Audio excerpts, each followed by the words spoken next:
नमस्कार, बहुत बहुत स्वागत है आपका आयुर्वेद पर आधारित हमारे इस बेहद खास कार्यक्रम स्वस्थ विचार में। मैं हूं आपके साथ आपका साथी विकास। दर्शकों, बहुत सारी समस्याएं कुछ ऐसी होती हैं जो रोग ना होते हुए भी रोग की जननी के तौर पर जानी जाती हैं, यानी रोग को बढ़ावा देने वाले जो लक्षण हैं उनमें भी बहुत सी चीज़ें ऐसी हैं जो अक्सर हम अपने उसको रोग ना समझकर बल्कि व्यवहार समझते हैं, लेकिन कहीं ना कहीं वो चीज़ें रोग की ओर अग्रसर करती हैं।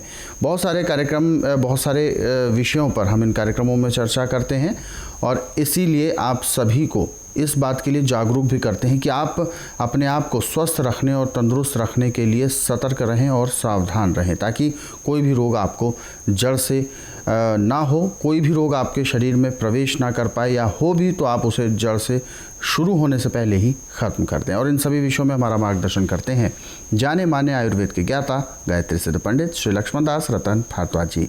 चलिए सबसे पहले गुरु जी का स्वागत करेंगे, कार्यक्रम की शुरुआत करते हैं। गुरु जी बहुत बहुत स्वागत है, नमस्कार। दर्शकों, आप हमारे इस कार्यक्रम के माध्यम से बहुत कुछ जानते हैं, बहुत कुछ समझते हैं, और इसीलिए हम आप सभी से अनुरोध करते हैं कि जब भी आप इस कार्यक्रम को देखने बैठें तो कॉपी और पेन लेकर ज़रूर बैठा करें। जो भी नुस्खे आपको बताए जाएं उनको आप लिख ज़रूर लें। और यदि आपके साथ किसी प्रकार का रोग है, कोई भी शारीरिक कष्ट है, सीधे तौर पर आप इस कार्यक्रम से जुड़ें, फ़ोन उठाएँ, हमें कॉल करें, या आप हमें व्हाट्सएप के ज़रिए संदेश भेज सकते हैं। चलिए आगे बढ़ते हैं कार्यक्रम में और शुरू करते हैं अपने नए विषय पर चर्चा। गुरु जी, आज के इस अंक में हम बात करने जा रहे हैं एक ऐसे विषय पर जो परेशानी का सबब तो बनता है, लेकिन उसे अक्सर रोग नहीं माना जाता। जैसे नेगेटिव थॉट्स, नकारात्मक विचार, गंदी सोच जिस तरीके की लोगों में आ जाती है। सोचते कुछ हैं, करना कुछ और होता है, और अच्छा करने की जो विचार होते हैं वो मन में ना आकर बल्कि बुरे विचार, गलत प्रवृत्ति की ओर अग्रसर होना एक स्वभाव में बन जाता है। तो क्या इस तरीके की जो नकारात्मक सोच है, क्या ये किसी बीमारी की ओर इशारा करती है या अपने व्यवहार के ऊपर ये निर्भर करता है? यदि आप सुबह प्रतिदिन जहाँ पे आप चाय का गिलास पीते हैं वहाँ मट्ठे का गिलास पिए, ताज़ा मट्ठा, खट्टा नहीं होना चाहिए, और उसको सिप सिप करके पीना है, तो गाय का दूध का मट्ठा विचारों को ऐसे धुलाई करता है जैसे मैले कुचैले कपड़े को गर्म पानी में सोडा डाल के उसको निखार के साफ करते हैं। ऐसे अंदर लस्सी जाके जो भी दुष्ट विचार मन के अंदर घर कर रहे हैं उनको ऐसे लस्सी समाप्त करती है जैसे कूड़े करकट के ढेर को माचिस की तिल्ली जला के समाप्त। आज मेरे पास 15 से 20 मरीज प्रतिदिन ऐसे होते हैं जो कहते हैं हमारा मन नहीं लगता और हमारा मन भटकता रहता है। जब नाड़ी परीक्षण करके उनको बताया जाता है कि आप सुबह उठते चाय पीते हैं, कि चाय नहीं पिए तो पेट नहीं साफ होता, मैं यही सबसे बड़ी बीमारी है। खाना खाते समय 2 गिलास गर्म पानी, लहसुन, प्याज, अदरक का रस मिला के पियो। खाना ताज़ा गर्म गर्म खाना खाएं। खाना जिस भी आटे का खाना उसकी चोकर नहीं निकाल के फेंकनी, चोकर के साथ आटा की रोटी बना के खानी। दाल जो है छिलके वाली खानी, धुली दाल नहीं खानी। सब्जी जो है नरम छिलके वाली, छिलके के साथ खानी, छिलका निकाल के नहीं फेंकना। हरी सब्जियाँ ज़्यादा से ज़्यादा खानी, तो आपका पेट भी अच्छा साफ होगा, आपको रोग भी कोई नहीं होगा जी। परंतु जब आप चाय पिएंगे, ब्रेड, बिस्कुट, परांठा, तली हुई चीज़ें, मैदे की चीज़ें, आर्टिफिशियल चीज़ों का प्रयोग ज़्यादा करेंगे, आपका लीवर पचाएगा नहीं, पैंक्री इंसुलिन नहीं बनाएगी, पित्ते में तेजाब बढ़ेगा, गुर्दा उसको पूरा साफ नहीं करेगा, फिर आपके नेगेटिव विचार तो चलेंगे। परंतु जब आप लस्सी पीते सुबह उठते तो जैसे जलती अग्नि में पतंगा एकदम नष्ट हो जाता है, ऐसे लस्सी पीने के बाद जो आपके मन में विचारधाराएं गलत चलती है वो सारी समाप्त हो जाती है। परंतु लस्सी जो है वो गाय के दूध की होनी चाहिए। कि भैंस के दूध की ले ली आपने या आर्टिफिशियल दूध की ले ली तो आपके विचार पहले से ज़्यादा बिगड़ेंगे। तो इस बात का ध्यान रखना है। समझ में सब चीज़ों में जितनी गाय के अंदर बुद्धि है इतनी और किसी पशु के अंदर नहीं है जी। ऐसे तो ऊँटनी का दूध, बकरी का दूध, भेड़ का दूध, भैंस का दूध, इन सब दूधों में अलग अलग विचारधारा है। जिन्होंने सिर्फ जसूसी करनी है उनके लिए तो ऊँटनी का दूध एक नंबर पे। जिन्होंने धार्मिक विचारों में चलना, किसी का बुरा नहीं सोचना, बुरा नहीं करना, उनको गाय का दूध। और जिन्होंने हमेशा मार धाड़ पे रहना, गुस्से में रहना, उनके लिए भैंस का दूध। अब यदि आप गाय का दूध पीते हैं, गाय के दूध की दही जमा के लस्सी बना के पीते हैं, तो मैं दावे से कह सकता हूँ कि आखिरी सांस तक कभी आपके मन में गलत विचार नहीं आएंगे। 100 में से 90% के, चाहे मर्द है चाहे औरत, हमेशा गंदे विचार रहते हैं। और जितने आप गंदे विचारों की तरफ ज़्यादा भागेंगे उतना ही आपका जीवन बर्बाद होगा। और जितने आपके शुद्ध विचार होंगे उतने ही आप समझो कि इस पृथ्वी पे स्वर्ग में जी रहे हैं। आज जब मैं रोगी का नाड़ी परीक्षण करता हूँ, रोगी से कहता हूँ कि कितने डॉक्टरों को कर्जा दिया, क्योंकि जो हम आयुर्वेद, यूनानी, होम्योपैथिक, नेचुरलिस्ट का एलोपैथिक दवाइयाँ खा रहे हैं, ये एक किस्म का कर्जा देना है, रोग का निवारण नहीं है। एक बार दवाई स्टार्ट कर ली तो जब तक शरीर के अंदर सांस है तब तक दवाई खानी ही पड़ेगी। परंतु स्वस्थ विचार एकमात्र आश्रम ऐसा है कि जितने दिन तक शरीर के अंदर रोग है, दवाई खाएंगे, योग समाप्त होती दवाई बंद हो जाती है। क्योंकि यही एकमात्र ऐसा आश्रम है जिसमें ना तो रोगी से पूछा जाता आपको तकलीफ़ क्या है, ना कागज पत्र देखा जाता है। यहाँ का नियम है कि जिस दिन रोगी ने आना उस दिन बुधवार नहीं होना चाहिए, गुरुवार से लेके मंगलवार के बीच में आना, और जिस दिन आना उस दिन रात्रि 10 बजे तक खा पी के दातन कूड़ा करके बड़ी इलायची मुंह में रख के चूसते रहना। सुबह 9 से 10 के अंदर अपना नामकरण कराना। 10 से 12 में नाड़ी परीक्षण करता हूँ। नाड़ी परीक्षण में पैर के तलुए से सिर के बाल तक की MRI, CT scan, x-ray, ultrasound, ECG, sonography, सब कुछ 5 सेकंड में हो जाते हैं। उसमें जो भी बीमारी शरीर के अंदर पाई जाती है सब दवाइयाँ इकट्ठी दी जाती हैं, किसी एक रोग की दवाई नहीं देते। और दवाइयाँ नियम से खाते हैं, परहेज करते हैं और 3:30 बजे तक एक्को प्रेशर करा के जाते हैं। तो जिस दिन रोगी आश्रम में आता है उसी दिन रोगी को 10 से 15% आराम भी मिल जाता है जी। और 15 दिन की दवाई से 50 से 60% आराम मिलता है। 1 महीने रोग समाप्त होता है, दवाइयाँ बंद हो जाती हैं। परंतु जब जीव को आप स्वाद देंगे, दवाई का परहेज नहीं करेंगे, तो यहाँ की दवाई चाहे आप सालें खाएं, आपको कोई लाभ नहीं होगा। मेरा नाम संगीता है, मैं जनकपुरी से आई हूँ और मुझे पिछले दिसंबर से बुखार आ रहा था। 3 महीने बुखार आते रहा। मैं मार्च में डॉक्टर के पास गई और उन्होंने मुझे बताया कि आपको जो है टेस्ट कराने हैं 2-4। वो मैंने टेस्ट कराए, बॉडी स्कैन कराया, MRI हुई मेरी, और उसके बाद उन्होंने मुझे जो रिज़ल्ट निकाला वो ये कहा कि TB है आपको, और TB की दवाइयाँ दी। और उसके बाद मुझे जो है काफ़ी साइड इफ़ेक्ट उसके हुए और कुछ मैंने दवाई पूरी खाई उसकी, और उसके बाद मुझे पता चला कि मेरे हाथ नहीं उठ पा रहे हैं, बिल्कुल भी मैं हाथ नहीं चला पा रही हूँ, काम नहीं हो पाता था, बॉडी में पेन था, बुखार वहीं खड़ा था। जब ये सब डॉक्टर साहब को बताया तो उन्होंने ये कहा कि ये सब तो आपको आर्थराइटिस का है और ये सब रहेगा, अब ये जाएगा नहीं। तो उसके बाद मुझे यहाँ बाबा जी का पता चला, मैं यहाँ बाबा जी के पास आई, जिससे मुझे 4 ही दिन में उनकी दवाई खाई और उन्होंने एक्वा प्रेशर किया उससे 4 ही दिन में मेरे हाथ चलने शुरू हुए, हाथ हिलने शुरू हो गए हैं, अपने कपड़े पहन सकती हूँ, साइड लेके सो सकती हूँ, नहीं तो मैं कुछ भी नहीं कर पाती थी बिल्कुल भी। और मुझे बिल्कुल अपने आप से उठना बैठना बहुत मुश्किल था, कपड़े नहीं पहन पाती थी, सीढ़ियाँ नहीं चढ़ सकती थी, किसी चीज़ को पकड़ नहीं सकती थी, कुछ उठा नहीं सकती थी। अब मेरा बिल्कुल ठीक है, सिर्फ 4 ही दिन में। मेरा नाम लोकेश शर्मा है, मैं बेसिकली द्वारका से हूँ।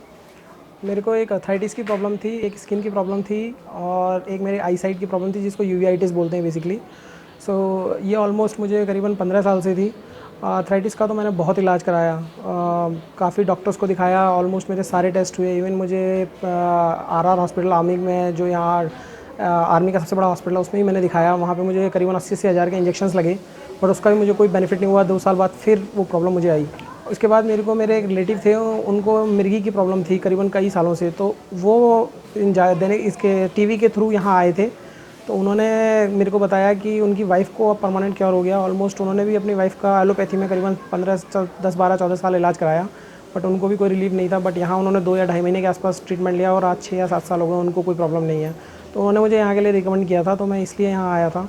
तो स्किन की जो मेरे को प्रॉब्लम थी, वो मेरे को लगता है इन्होंने मेरे को एक सिर्फ इतना बताया था कि नींबू के साथ आप सौंधा नमक यूज़ करिए, जो आपकी स्किन की दिक्कत है। वो मुझे करीबन 6 साल से थी और वो ऑलमोस्ट ख़त्म हो गई। मैंने शायद 2 महीने यूज़ किया और आज 1 साल हो गया, मुझे वो दिक्कत नहीं है। मेरे आँखों में यूवीआइटिस की प्रॉब्लम हुआ करती थी। यूवीआइटिस की प्रॉब्लम में मेरे एक्चुअली आँखों में रेडनेस आ जाती थी, स्वेलिंग आ जाती थी, मेरे को ब्लर्ड इमेज दिखती थी, देखने में बहुत ज़्यादा प्रॉब्लम होती थी। उसके बाद होता ये था कि बिल्कुल धुंधला दिखना शुरू हो जाता था और एक आँख से दिखना बंद हो जाता था। मैंने करीबन इसका भी 10-12 साल इलाज कराया, तो ऐसा होता था कि 2-3 महीने रहती थी, फिर ठीक हो जाती थी, 6-7 महीने फिर दोबारा आती थी। फिर स्वामी जी ने मेरे को एक आई ड्रॉप जो इनकी है वो मैंने यूज़ की, तो ऑलमोस्ट 1 साल हो गया मुझे, अभी बिल्कुल प्रॉब्लम नहीं आई है। ऐसे ही मेरे को जॉइंट्स में भी काफ़ी रिलीफ है। जॉइंट्स में मेरे कोई पेन नहीं है, कमर में कोई पेन नहीं है, स्वेलिंग कहीं नहीं है। हल्का फुल्का थोड़ा बहुत अभी दर्द है, तो थोड़ी बहुत भी मैं दवा ले रहा हूँ, लेकिन ऑलमोस्ट बाकी मेरी 2 डिजीज़ जड़ से ख़त्म हो चुकी है। तो मैं तो यही कहूँगा कि अगर आप लोग एक बार ज़रूर ट्राई करिए। चलिए आगे बढ़ते हैं और फिलहाल हमारे साथ दर्शक जुड़ गए हैं लाइन पर, आइए उनसे भी बात करते हैं। हेलो, नमस्कार। नमस्कार सर जी, क्या शुभ नाम है आपका? कहाँ से बात कर रहे हैं आप? सर लखनऊ से बोल रहा हूँ सर। जी, अपना सवाल पूछें, गुरुजी सुन रहे हैं आपको। बताइए क्या प्रश्न है आपका? सर मेरे को मतलब शुगर है, बीपी हो जाती है, लेकिन मैं काफ़ी दिन से परेशान हूँ सर। मेरे मुंह में खरखर होने लगा, पाचन की भी दिक्कत है, दांत मेरे पूरे हिल गए होता है, गले में कट होता है, इंजेक्शन कराया मैंने जहाँ से। जी जी जी, खट्टापन भी मुंह में रहता है और पाचन क्रिया भी ख़राब है, फीवर की समस्या भी आपको, लीवर की समस्या भी आपको रहती है। जी देखिए, जब किसी को ओवरडोज दवाई खिलाई जाती है, चाहे एलोपैथिक है चाहे आयुर्वेदिक है, तो लीवर के ऊपर जैसे पानी पे काई जमती है, ऐसे चिकनाहट जम जाती है। जब लीवर पचाएगा नहीं, पैंक्रियास इंसुलिन नहीं बनाएगी, पित्ते में तेजाब बढ़ेगा, फिर पेट में जाकर सड़ेगा और गुर्दे के पास जो थोड़ा बहुत जाएगा, गुर्दा उसको साफ नहीं करेगा, तो सारे रोग पैदा हो गए। अब इनका उपचार टीबी के माध्यम से नहीं है। यदि आपने इन रोगों से मुक्ति पानी है, तो आपको बुधवार छोड़कर गुरुवार से लेकर मंगलवार के बीच में मेरे आश्रम में आना पड़ेगा। जिस दिन आश्रम में आना, उस दिन रात्रि 10 बजे तक खा पी के दातन कूड़ा करके बड़ी इलायची मुंह में रख के चूसते रहें। सुबह 9 से 10 के अंदर अपना नामकरण कराएं। 10 से 12 मैं नाड़ी परीक्षण करूँगा। नाड़ी परीक्षण में मैं बोलूँगा आपको कि आपको ये तकलीफ़ है, इतनी पुरानी है, आपने मुंह से कुछ नहीं बोलना, ना कागज पत्तर लाना। उसके बाद दवाइयाँ खाने की हैं, पीने की हैं, मालिश करने का तेल है, आँख में, नाक में, कान में डालने की दवाइयाँ हैं।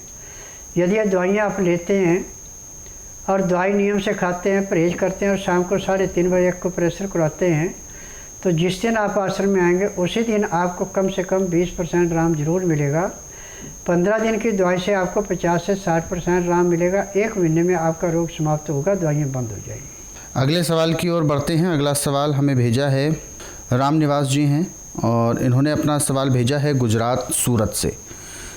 आँखों में इनके 10-15% मोतियाबिंद के लक्षण बताए गए हैं और हालांकि अभी शुरुआत हुई है, कुछ समय से आंखों में चुभन, जलन, खुजली और बार बार हाथ लगाना पड़ता है यानी मसलना पड़ता है क्योंकि खुजली बहुत रहती है आंखों में। तो इस चक्कर में आपको बहुत ज़्यादा दिक्कत होती है, हम समझ सकते हैं रामनिवास जी। गुरु जी, इनके साथ ये आँखों की जो समस्या है ये बन गई है और कुछ डॉक्टर्स ने इनको बताया है कि ये मोतियाबिंद की शुरुआत है। देखिए, मोतियाबिंद जो होता है, जैसे पानी पहाड़ों पे जम जाता है बर्फ़, ऐसे जो हमारी आँखों से आंसू निकलते हैं ये जम जाते हैं बीच में, ये 4 चमड़ी अंदर होते हैं, तो आँखों की रोशनी दिन प्रतिदिन कम होती है और आँखों में दर्द भी होता है। मेडिकल साइंस में तो इसको ऑपरेशन करके लेंस लगा देते हैं, परंतु मेरे स्वस्थ विचार में यदि कच्चा है तो उसको दवाइयों से काट देते हैं, लेंस लगाने की ज़रूरत नहीं, ऑपरेशन की ज़रूरत नहीं है। यदि आप इस रोग से मुक्ति पाना चाहते हैं तो बुधवार छोड़कर गुरुवार से लेकर मंगलवार के बीच में मेरे आश्रम में आएँ। जिस दिन आना उस दिन रात्रि 10 बजे तक खा पी के दातन कूड़ा करके बड़ी इलायची मुंह में रख के चूसते रहें। सुबह 9 से 10 के अंदर अपना नामकरण कराना, 10 से 12 में नाड़ी परीक्षण करूँगा। नाड़ी परीक्षण में पैर के तलुओं से सिर के बाल तक की MRI, CT scan, x-ray, ultrasound, ECG, sonography सब कुछ 5 सेकंड में हो जाएगी। उसमें जो भी कमी पाई जाएगी दवाइयाँ दी जाएंगी। दवाइयाँ खाने की हैं, पीने की हैं, मालिश करने के तेल हैं, आँख में, नाक में, कान में डालने की दवाइयाँ हैं। जब उन दवाइयों को आप नियम से लेंगे, परहेज करेंगे, तो जिस दिन आश्रम में आएंगे उसी दिन आपकी आँखों में कम से कम 5% आराम तो ज़रूर मिलेगा। रोग जब आपका शुरुआती है तो यकीनन आप अपने उस रोग को बहुत जल्दी ख़त्म भी कर सकते हैं। ध्यान रखिएगा, जब आप जितनी ज़्यादा लापरवाही करेंगे, जितना ज़्यादा समय लगाएंगे उस रोग को अपने शरीर में रहने देंगे, उतना ही रोग दिन दुगने रात चौगुने बढ़ेगा। तो आपको यही सलाह दी गई है, आप जल्द से जल्द स्वस्थ विचार आश्रम आ सकते हैं। अधिक जानकारी के लिए हेल्पलाइन नंबर्स पर कॉल करें, नंबर आपकी टीवी स्क्रीन पर है। दर्शकों, आप भी इस कार्यक्रम से जुड़ सकते हैं, फ़ोन उठाएं, हमें कॉल करें या आप हमें व्हाट्सएप के ज़रिए संदेश भेज सकते हैं। फिलहाल दर्शक हमारे साथ जुड़ गए हैं लाइन पर, आइए उनसे बात करते हैं। हेलो। हेलो जी नमस्कार। नमस्कार जी। जी, क्या शुभ नाम है आपका? जी मेरा नाम गणेश ठाकुर है। राजेश जी, कहाँ से बात कर रहे हैं आप? जी मैं बिहार से बोल रहा हूँ। जी गुरुजी आपको सुन रहे हैं, पूछिए क्या है आपका सवाल। सीधा गुरुजी से आप बात कर सकते हैं। जी मुझे हाइड्रोसेल है जी, मैं चाहता हूँ जी 1 महीने में ठीक हो जाए, और थोड़ा सा सूजन है लिवर में, तो दोनों दवाई एक साथ चल सकती है? देखो बेटा, मैं नाड़ी वैद्य हूँ, मैं डॉक्टर नहीं हूँ। क्या आपने बताया और मैं कह दूँ जाओ फलानी दवाई केमिस्ट से लेके खा लो? मुझे 10,000 जड़ी बूटियों की पहचान है जिनसे मैं दवाइयाँ बनाता हूँ। इन दवाइयों में किसी किस्म का केमिकल नहीं डाला जाता, और ये दवाई उसी रोगी को दी जाती है जिसका नाड़ी परीक्षण होता है। नाड़ी परीक्षण का यहाँ नियम है कि बुधवार की मैं छुट्टी रखता हूँ, गुरुवार से लेकर मंगलवार तक नाड़ी परीक्षण करता हूँ। जिस दिन आपने नाड़ी परीक्षण के लिए आना उस दिन रात्रि 10 बजे तक खा पी के दातन कूड़ा करके बड़ी इलायची मुँह में रख के चूसते रहें। सुबह 9 से 10 के अंदर अपना नामकरण कराएं, 10 से 12 में नाड़ी परीक्षण करूँगा। नाड़ी परीक्षण में मैं बोलूँगा कि आपको ये बीमारी, आपने न मुँह से कुछ बोलना न कागज पत्थर लाना। फिर उसके अनुसार जो जो भी आपके अंदर कमी है सब दवाइयाँ दी जाएंगी। दवाइयाँ खाने की हैं, पीने की हैं, मालिश करने के तेल हैं, आँख में, नाक में, कान में डालने की दवाइयाँ लेते हैं, मालिश करते हैं। शाम को 3:30 बजे को प्रेशर करवाते हैं। तो जिस दिन आप आश्रम में आएंगे उसी दिन आपको 10 से 15% आराम भी मिल जाएगा। फिर 15 दिन की जो आपको दवाई दी जाएगी, नियम से दवाई को खाते हैं, परहेज करते हैं, तो 15 दिन में आपको 50 से 60% आराम मिल जाएगा। 1 महीने में रोग समाप्त होगा, दवाइयाँ बंद हो जाएंगी। तो आपकी जो समस्या है ये बिल्कुल दूर होगी। अधिक जानकारी के लिए हेल्पलाइन नंबर पर आप कॉल करें, नंबर आपके टीवी स्क्रीन पर है। दर्शकों, हमारे इन कार्यक्रमों को यदि आप अपने सरल सुविधाजनक समय पर देखना चाहते हैं तो YouTube के ज़रिए देख सकते हैं। हमारा YouTube चैनल स्वस्थ विचार सेहत की बात, इस YouTube चैनल को आप सर्च करें, सब्सक्राइब करें और इन कार्यक्रमों को ज़रूरतमंदों तक शेयर ज़रूर करें।